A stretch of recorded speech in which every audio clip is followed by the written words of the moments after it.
Olá, hoje no mundo político, Planalto, Congresso, CPMI e PF esquentam o cenário em Brasília. A Câmara aprovou o novo arcabouço fiscal, pauta mais importante do ano para o Planalto. Mas ainda há outros temas, como medidas provisórias e a reforma tributária, que dependem do aval do Congresso. Quais movimentos dos chefes de poderes e dos grupos partidários podem impactar esse jogo? E as investigações que pressionam lideranças da oposição e Jair Bolsonaro. Eu converso com a cientista política e professora da UFRJ, Maíra Goulart. Maíra, um prazer recebê-la no Mundo Político. Seja bem-vinda. Olá, tudo bem? Tudo bom. Maíra, a Câmara aprovou nesta terça-feira o projeto de lei do novo arcabouço fiscal do país. O texto será encaminhado para a sanção presidencial a tempo de permitir que o Executivo envie a proposta de lei orçamentária de 2024 já com base nas novas normas. Qual o peso dessa matéria para esse início de governo Lula? Bem, a aprovação do arcabouço fiscal ela era fulcral para que pudesse avançar a discussão da aprovação do orçamento. E sem o orçamento é impossível realizar política pública, ter um mínimo de previsibilidade, enfim, prever e desembolsar, fazer os gastos públicos, fazer a máquina pública avançar. Então, a aprovação do arcabouço ela era uma condição sine qua non para que o governo pudesse governar. Então, é muito positiva essa aprovação e também o fato de que ela gerou uma margem fiscal da ordem de 40 bilhões. Então, as categorias e os setores que estão muito necessitados de recursos para se recompor após o período do governo Bolsonaro e mesmo do governo Temer, quando houve uma redução das capacidades estatais, uma redução do investimento público, e vários setores estão muito necessitados de recompor seu orçamento. Daí a importância dessa margem fiscal possibilitada pelo arcabouço, por esse projeto em especial. A gente viu que havia uma expectativa, talvez, de parte das forças de esquerda de uma margem para gastos um pouco maior e de parte das forças de direita por restrições mais firmes. Ficou ali no meio termo? Eu acho que o arcabouço ele é mais do que um meio termo. Ele, embora tenha esses gatilhos, congelamento de gastos, alguns limites para gastos que foram colocados pelas revisões do Congresso, não estavam no projeto original do Executivo, ele tem metas flexíveis. Isso significa que a sociedade vai poder pressionar o governo ano a ano para o estabelecimento das metas fiscais. Isso o diferencia por princípio do teto de gastos. O teto de gastos ele blindava o orçamento das pressões populares, uma vez que esse teto ele não podia ser revisto ano a ano, nem só depois de muitos anos, acho que era 10 ou 15 anos. Então, é muito importante essa mudança para um tipo de previsão orçamentária que esteja submetida aos clamores populares. No placar da votação, Maíra, desta terça, até mesmo mais da metade do PL, a principal legenda de oposição, votou a favor do arcabouço, e apenas o Partido Novo foi contra. Republicanos e PP, partidos que estão aí sendo cortejados para entrarem em ministérios, entregaram mais de 90% de votos favoráveis. Esse é um indicativo de que o governo tende a ter, daqui para frente, talvez um clima mais ameno na Câmara para suas votações? Bem, eu acho que essa votação ela consagra o entendimento que estava se pavimentando pelas votações importantes anteriores. Quando o presidente Lula foi eleito, havia uma preocupação geral de que ele não fosse conseguir governar diante de um Congresso muito conservador. O que está se demonstrando é que o Congresso, assim como as pessoas, elas não são conservadoras, ou são reacionárias, ou são de direita. Elas estavam numa determinada correlação de forças e agora estão em outra correlação de forças. Elas estão se configurando para atuar dentro desse novo governo e eu acredito que nós não vamos ter grandes problemas para ver o país conseguir superar esse período em que a máquina pública, em que o Estado passou por um período de destruição. Então, parece que as forças políticas, de algum modo, estão contribuindo, estão compreendendo a importância de reconstruir, destravar as políticas públicas que foram, de alguma maneira, obstaculizadas por uma governança irresponsável por parte do presidente Bolsonaro. A reforma ministerial, Maíra, né, para agregar o PP e os republicanos ao governo, vem sendo especulada há algumas semanas. E envolve ali o Ministério do Desenvolvimento Social, Portos e Aeroportos e a Caixa Econômica Federal. O que a demora, né, para um anúncio oficial indica? Talvez Lula esteja tentando aí ganhar tempo para ainda parar algumas arestas entre aliados. Qual a sua leitura? Sim, existem várias coisas que precisam ser ajeitadas. Primeiro é o critério da representatividade de mulheres. Isso é muito importante. Eu compartilho um entendimento, né, eu faço parte de um entendimento que ministério é um instrumento de formação de apoio parlamentar. No caso de um país como o nosso, em que o legislativo é muito fragmentado, dificilmente o partido do presidente vai ter maioria no Congresso. Então, ele utiliza os ministérios como um lugar de negociação para atrair partidos para essa coalizão de governo. Porém, é preciso que, na nomeação dos ministros, critérios de representatividade em termos de gênero, raça, geográficos também, né, sejam respeitados para que esse conjunto de ministros seja representativo do restante da população.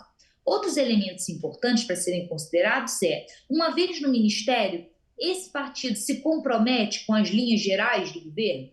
Porque esse governo, ele pretende governar. Ele não é como o governo anterior, que abria mão de uma agenda de governo, de realizar políticas públicas, de ter um entendimento macroeconômico em prol do Congresso. Esse governo tem uma agenda. Então, é preciso que haja negociação para que aquele que ocupe o ministério, de alguma maneira, esteja alinhado com essa agenda.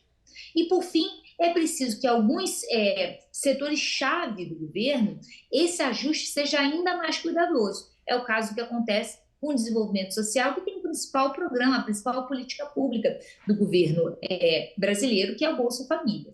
Especula-se que, inclusive, o Bolsa Família, em um eventual desenho aí do Ministério indo para o PP, pudesse sair para o Ministério da Gestão, né? Isso vem sendo ventilado na imprensa. Maíra, em relação a um dos pontos que você toca, né, que é essa questão do comprometimento dos partidos com a pauta do governo, a gente vê muitas lideranças, né, declarando publicamente que meu partido tem ministério, mas é independente. Isso fragiliza um pouco a aliança?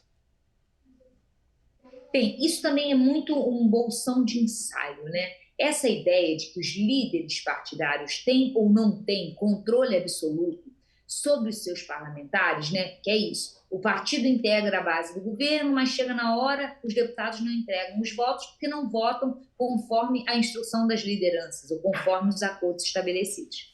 Esse é, sim, um problema que a gente vê se agravando desde da era Cunha, do Eduardo Cunha, em que houve, né, um entendimento de libertar esses parlamentares individuais da ingerência de seus partidos e lideranças. O antídoto para isso são diálogos e negociações diretamente com parlamentares mais rebeldes ou menos propensos a votar em determinados projetos. E o instrumento dessa negociação são as emendas individuais, que, embora agora tenham, boa parte delas sejam impositivas, elas têm uma temporalidade para serem desembolsadas pelo Estado. E isso pode ser uma peça de negociação, desembolsar essas emendas antes ou depois. Então, sobre as emendas, né? Arthur Lira, presidente da Câmara, tem externado reclamações gerais de deputados em relação ao ritmo do pagamento delas. Como é que você enxerga os impactos, né, do fim do chamado orçamento secreto nesse jogo? O que mudou de fato do governo Bolsonaro para o quadro que a gente tem hoje? Perfeito. Como eu estava dizendo antes, esse é um governo que, diferentemente do governo Bolsonaro, tem uma agenda.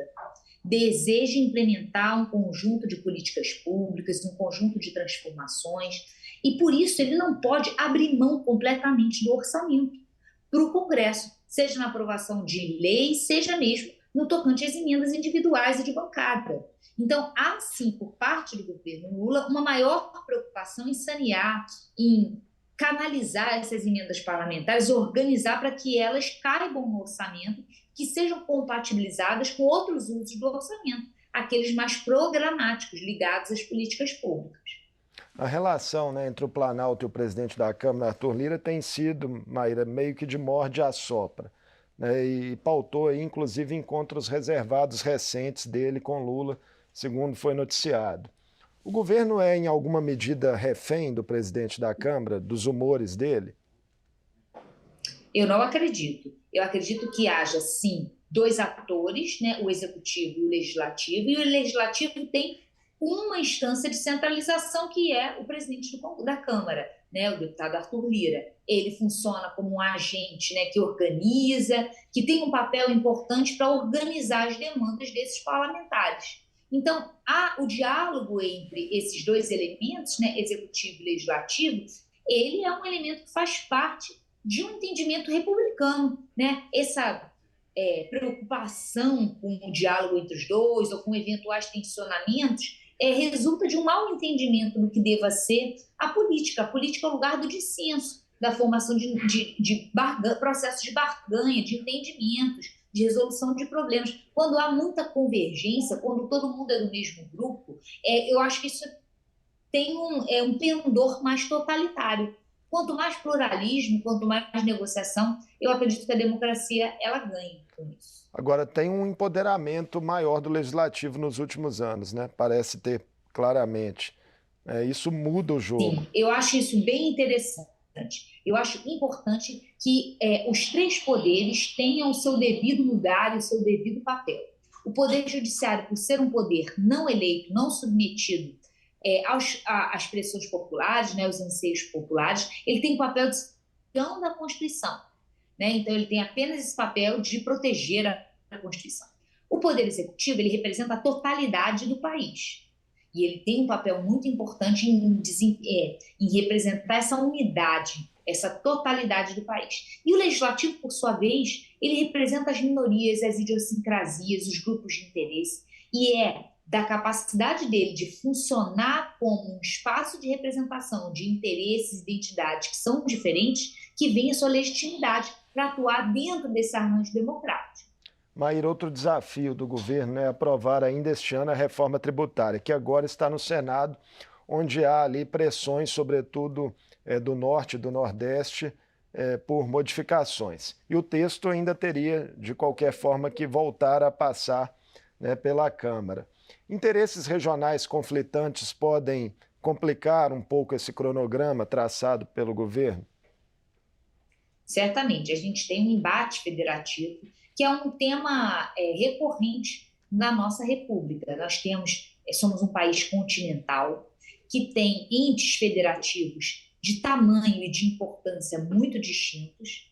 Então, assim, perpassa a história da nossa República esses embates entre estados maiores, estados menores, estados mais ricos, estados mais pobres. Então, eu acredito que a reforma tributária é um lugar em que a gente vai ver esses tensionamentos. E a gente tem que ter tranquilidade, enquanto país, para dialogar e para tratar esses temas com seriedade. A mais recente rodada da pesquisa Genial Quest de 2023, Maíra, mostra, né, que o presidente Lula tem o seu trabalho aprovado até aqui por 60% dos eleitores. Seria o maior índice desde o início da série. Com uma avaliação em alta também entre grupos que eram majoritariamente críticos, como na região sul do país e entre os evangélicos. Esse resultado, Maíra, de certa forma, surpreende em relação ao que se desenhava de início para esse governo, a complexidade da situação que herdaria, enfim, a crise econômica persistente. Eu retomo aqui uma coisa que a gente já conversou. Lembra quando eu falei que as pessoas, nem os deputados, nem as forças políticas e nem a população, eles não são conservadores, eles não são reacionários. Eles estiveram sob a esfera de influência do bolsonarismo e agora estão se demonstrando cada vez mais propensos a sair dessa esfera de influência.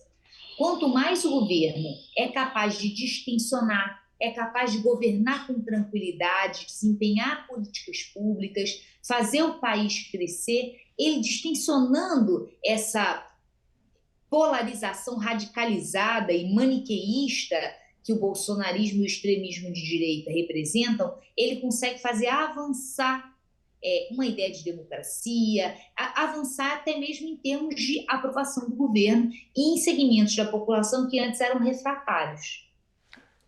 A percepção dos rumos econômicos, Maíra, né? Inflação, preços de gasolina e da cesta básica, né? Há quem diga aí que já temos aí um aumento da inflação meio que precificado para um futuro de curto prazo. São fatores decisivos para o comportamento desses índices daqui em diante? Perfeito. Uma das coisas que chama atenção, né, na composição desse aumento da aprovação do governo é uma leitura otimista sobre a economia. Mas é uma leitura otimista sobre a economia que tem a ver com a performance, com a execução de políticas públicas, que é um tema importante para a gente entender. Eu reforço, durante o governo Bolsonaro, o Estado abdicou de capacidade de desempenhar a política pública, de agir na economia, e a recuperação dessas capacidades, a governança tranquila, serena, responsável por meio de políticas públicas, é bem avaliada e dá para a população essa tranquilidade que permite a desativação dessas retóricas extremistas. E isso que acompanha e estrutura a melhoria na avaliação do governo. O desempenho do ministro da Fazenda, Fernando Haddad, chama atenção nesse aspecto. Ele tem sido muito elogiado, né, por diferentes atores políticos, também representantes do mercado, né, da indústria. Certamente, o ministro Haddad está sendo capaz de tratar a economia como ela deve ser tratada, como um espaço para diálogo, ou seja, não existe resposta certa. Há muito uma retórica que trata a economia como se fosse uma equação cuja resposta fosse certa ou errada. A economia é uma esfera economicamente determinada. Daí o esforço do ministro Haddad em negociar, em compor, em ceder, em avançar, em dialogar com os parlamentares, em dialogar com as forças da sociedade civil para compor um projeto e um conjunto de políticas macroeconômicas que sejam representativas dos interesses, muitas vezes conflitantes, de diferentes segmentos da população. Agora, Maíra, quais são, na sua visão, né, pontos de possíveis desgastes que merecem a atenção do governo, né, para os próximos meses? Bem, eu acredito que o governo vai ter um conjunto de desafios pela frente. Primeiro é lidar com tudo que foi represado. Todas essas categorias que tiveram, né, seus salários, que tiveram investimento público, que tiveram as capacidades, os prédios, a infraestrutura desgastadas, sem qualquer tipo de investimento, se degenerando. Então, há uma pressão por mais gastos, não só por parte de salários, né, das pessoas, mas também dos investimentos na infraestrutura. Eu acho que esse é um elemento fundamental. Há um desafio de que esses desembolsos possam provocar uma elevação na inflação, então é preciso que seja feito um discurso de segurança, de tranquilidade junto ao mercado, de que vai ser necessário, sim, recompor a capacidade de consumo da população, porque é isso que ativa a economia, sem que haja esse medo da inflação. Outras coisas que preocupam, talvez, o governo é esse reajuste no preço da gasolina, que é algo que impacta, sobretudo, nas camadas mais empobrecidas da população. Então, eu acho que existem desafios a serem ultrapassados com tranquilidade e com essa capacidade de diálogo com não só as forças políticas, mas também os segmentos sociais, que o governo tem se mostrado hábil em realizar. Mudando agora de assunto, Maíra, os últimos dias também trouxeram, né, revelações de investigações da PF que podem trazer mais complicações ao ex-presidente Jair Bolsonaro em inquéritos em curso. Foram identificadas ali mensagens dele com ataques ao STF, notícias falsas, enfim, que seriam replicadas por empresários, e também, né, é especulado uma possível delação do tenente-coronel Mauro Cid, que foi seu ajudante de ordens, sobre o caso da venda de joias. Há um cerco se fechando. Você acredita que o ex-presidente corre risco efetivo de ser preso? Não há sombra de dúvidas. Há um cerco se fechando em duas frentes, né? Uma para demonstrar que o presidente cometeu crimes na esfera política, ou seja, ele corrompeu agentes públicos para que eles pusessem em xeque as instituições, seja em termos das urnas, seja os militares agindo contra as instituições republicanas, mas também ele agiu para uma corrupção para benefício próprio, para enriquecimento.